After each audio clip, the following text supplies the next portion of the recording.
listening to Combat Sports UK. Combat Sports UK. What's happening, fight fans? Welcome back to Combat Sports UK. My name is Chris Simpson. Make sure, like I said in my other interviews and my other videos, that you are pressing that subscribe button, you are liking the video, and you are sharing it. Just doing everything you can to grow this channel. The more you grow this channel, the more content we can bring you, the more time and effort we can put into the content, and just the better it's going to be for everyone. But yeah, without further ado, I'm joined by Nick Klein. How you doing, my man? Doing good. How are you? Yeah, always good. Always happy to be talking about fights with people as well. So super excited to talk to you about obviously Contender Series, the UFC, and everything. Just to kind of get it started off, how has your life been since that Contender Series win, since that contract? Anything changed? Have you felt the change in your life, or has it been pretty much plain sailing? Yeah, no, not really much has changed. A couple more interviewers reaching out than normal. I know I made a bit of a splash, but I really just, went back to work a week after my Contender Series fight and was just waiting for the UFC call. And as soon as they gave me the Mansour offer, I quit work again and then just went straight to training. So it's been nothing but nonstop practice for since I got the call. So it was I think I got it on like 4 weeks notice. So I had a good 3 weeks to get ready, which is fine for me. I never get too heavy between camps and I never really get too out of shape. So 3 weeks of prep is fine for me. Yeah, well, I mean, what I like to cover in myself a lot of the time, especially over here in the UK, is the regional scene. It's my bread and butter. I'm at events every single weekend, obviously they're not on the massive stage. And a lot of the time, the layoff in between fights or the lead up to fights isn't as long as people get in the UFC. So was this kind of no different for you, really, taking a fight on short notice? Yeah, I mean, yeah, and it's honestly, I don't even really consider it short notice. Like a week, 2 weeks, that's short notice. Yeah. Give me a month, man. I'm not one of those guys who gets to like 230 pounds, when I'm not in camp or, and in between fights. So I'm usually only about a week out from making 185. And I always keep my baseline, for fighting is in decent shape always. So Yeah.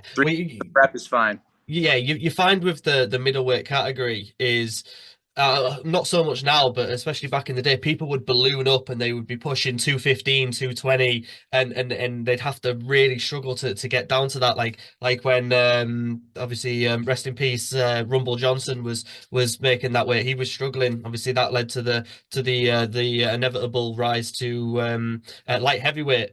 Just speaking, just really quickly about when you said that you made an impression, one person that you did make an impression on, particularly obviously, was Dana White. How did that feel when you heard him say, "Yep, Nick, you've got the contract, you're in the UFC"? How did that feel for you? I mean, I was probably more surprised than anybody else was, honestly. I didn't plan to go on and perform the way that I did. Everything kind of just happened quicker than I could comprehend it. It wasn't really until a week or two following that it really started to kind of set in. At the time that it all happened, it was just surreal for me. It was kind of hard to process. Yeah, I can imagine. Like, I couldn't imagine. Like, obviously, I've trained when I was younger, and I've done some amateur fights when I was younger, and I could never imagine that how it must feel after all the hard years and your lifetime of work that you've put in to finally to get to where you believe you belong. It must have definitely probably made all the hard work that you put in feel like it's paid off. Yeah, 100%. It's kind of a milestone, right? That no one can really take. Yeah, it felt like a good checkpoint in my career. That's for sure. Yeah, definitely. Obviously, what you kind of went viral for online was the post-fight comments, the little interaction that you had with Dana. Obviously, you were saying, "Yeah, I agree with you, man. John Jones is the greatest of all time. He's the greatest fighter in the world." I agree with you in that respect. In terms of obviously myself being an Englishman, the thing that's talked about a lot is Tom Aspinall, John Jones. Just a little quick one. Do you think that fight's going to happen? And if so, how do you see it happening? I mean, I hope it does. Somebody else asked me, what I predicted for the fight, and I had said that, that if the fight happened, Aspinall had a pretty good chance of winning that fight. But I've kind of second guessed that comment since, Jones is fucking awesome, man. And that's not taking anything from Tom either. It was kind of like someone just asked me my prediction for Sean and Dricus, and it's like, dude, I don't know, man. Everything happens so fast when you're in there, and these guys are making, split, millionth of a second decisions, that alter the rest of the fight. So it's so hard to call. John is one of the smartest fighters ever. Tom is easily one of the most athletic heavyweights ever. And I think if you put those two in the cage, I mean, it's a whirlwind of a fight. I think John's gonna try and slow the fight down and get a good analysis of Tom, and then try and pick him apart. Whereas I think Tom's gonna try and start fast on him, wear him out, and put him away quick. But that prediction could go, super south, and the fight could play out nothing like that. That's just kind of my first thought when I hear about that matchup. But I have no idea who wins that fight, man. They're both incredible athletes. Yeah, we can all make educated guesses, and but really, no one knows. No one knows what's going to happen and what might happen, and I the hope it outcome. happens, man. That's the biggest fight you can make right now, easy. Oh, I say, me and my friends, we always talk about how we'd love to see Aspinall fight live again. And I said that man's a Madison Square Garden, Barclays Center, Las Vegas fighter now. Unless something really big happens in the UK, we're not seeing him fight over here again. Like it's Right. definitely. I just want to speak, obviously, about your opponent. Obviously, taking this fight against Mansour Abdul Malik on 4 weeks' notice. Much knowledge about Mansour, seen much of him, and have you kind of studied that aspect of his game? I haven't really done much of my own research on him at all. My team's prepared for him once before. My teammate is Wesley Schultz, who he fought on Contender Series, actually. So well, it's funny, Wesley's actually right in the other room right now. He actually walked past me while we're doing this interview. So they've got some bullet points and stuff, things that we want to work on and make adjustments toward, judging by how he did against Wesley and stuff, and me and Wesley being close training partners. We definitely have our own game plan of, how we want to change things from Wesley's fight with him, going into my fight with him. But all in all, I haven't really watched any film on him at all. I watched the first 5 minutes against him and Wesley, or, of him and my teammate Wesley. I didn't watch the second round. I really just wanted to see him where he was his scariest, and that's all I really wanted to see. I haven't seen any of his other fights, any of his other film, nothing. Yeah. So I find that if I start diving into all that film and stuff, I just concern myself with too many things that really aren't that important. I can look at everything he's doing, in these fights and stuff, and that's all I'm going to think about when I go into fight with him. And it's not going to make much difference. That all the timing and everything when I'm in there is just going to be different. And I just don't like giving myself all that extra shit to think about. My team knows what's important for me to pay attention to, and that's really what I just try to focus on. Yeah, I agree with you. I feel like when you're looking too much at someone else, you start fingering on what you're going to do to stop them rather than what you're going to do to attack them, and you start thinking about them and not yourself as much. So Yes. yeah, smart way of thinking about things. I like to analyze people's records, and I like to analyze people where they've done in fights and where they've gone to. Obviously, with Mansour, he's never been to a third round. He's only ever been to a second round once. The rest have been first round finishes. In terms of yourself, you've been to decisions, you've been to that third round, and you've dug out finishes in those third rounds.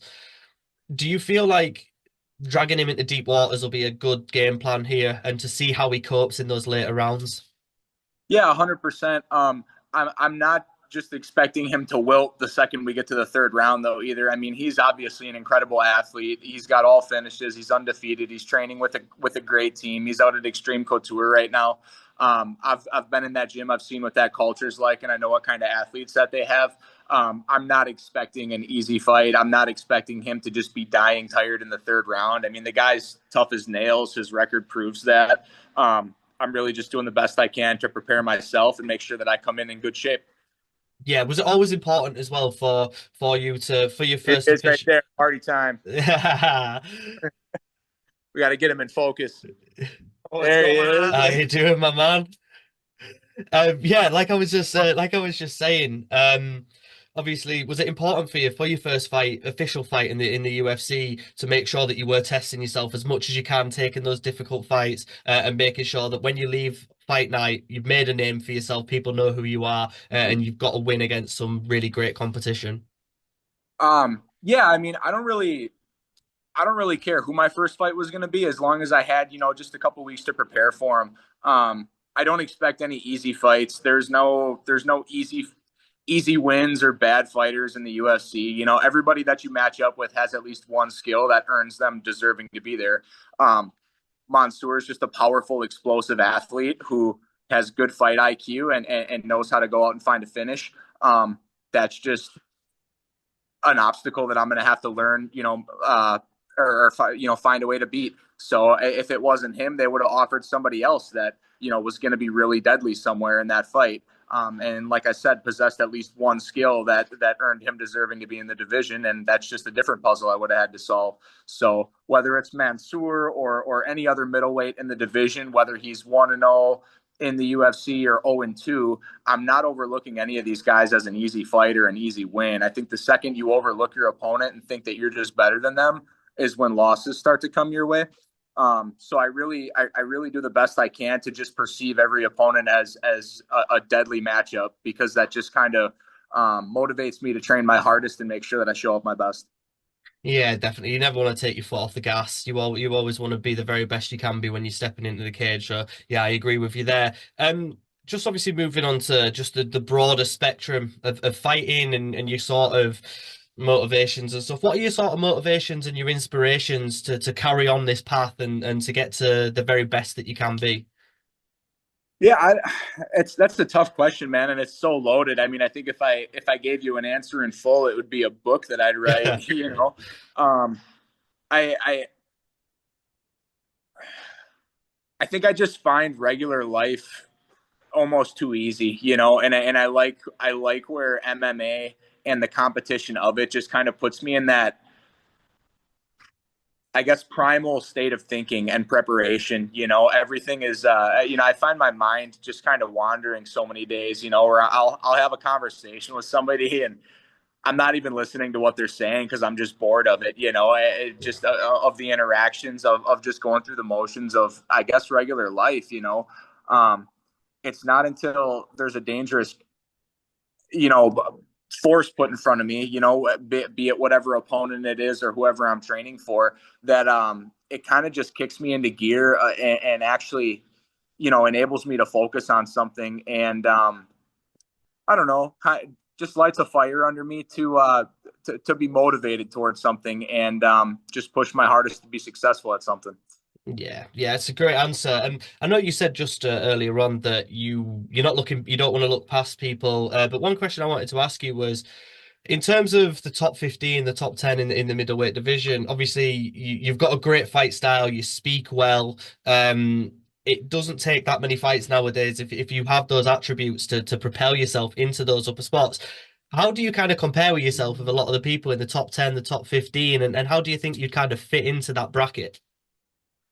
I That's a tough question to ask, or a tough question to answer. Um, I'm not sure. There's certainly certain guys in those upper ranks that I see, and that I definitely think I can compete with. You know, there's other guys that I look at in that division, and it's like, man, give me a little time to settle into this, settle into the UFC first before I have any go at that guy. But like I said before, man, whether I think they're a good matchup for me or not, every one of those guys is deadly and deserves to be there, and they've earned their way there. There's no question.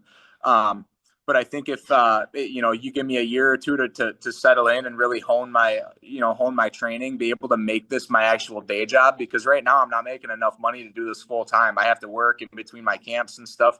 It's going to take a couple wins until I can just train, just dedicate my life to this. And then I think my confidence toward getting to those upper ranks is going to skyrocket. But right now, I got to rack up a couple wins, get to that second contract, and make enough money to be able to do this full time. And I definitely think I got enough time to earn my way up there. Yeah, definitely. You're still young in the sport, and it must be a really liberating feeling to be able to one day be like, look, I don't have to work anymore. I can do this what I love all day, Yeah. and earn enough money to support everyone that I love from it. Just before I let you go, Nick, I just want to kind of speak about the rest of 2025. What are your sort of goals, and what are you seeing for yourself in the rest of the year? Obviously, if you come through this fight with no issues, no injuries, what are you kind of looking at achieving this year? Yeah, I mean, obviously, get going out and getting a win. I don't want to look past this fight at all. Like I said, Mansoor is a tough athlete. But let's assume I go 1-0 on this fight. I'd like to finish this contract out this year in 2025 and start out 2026 on my second contract.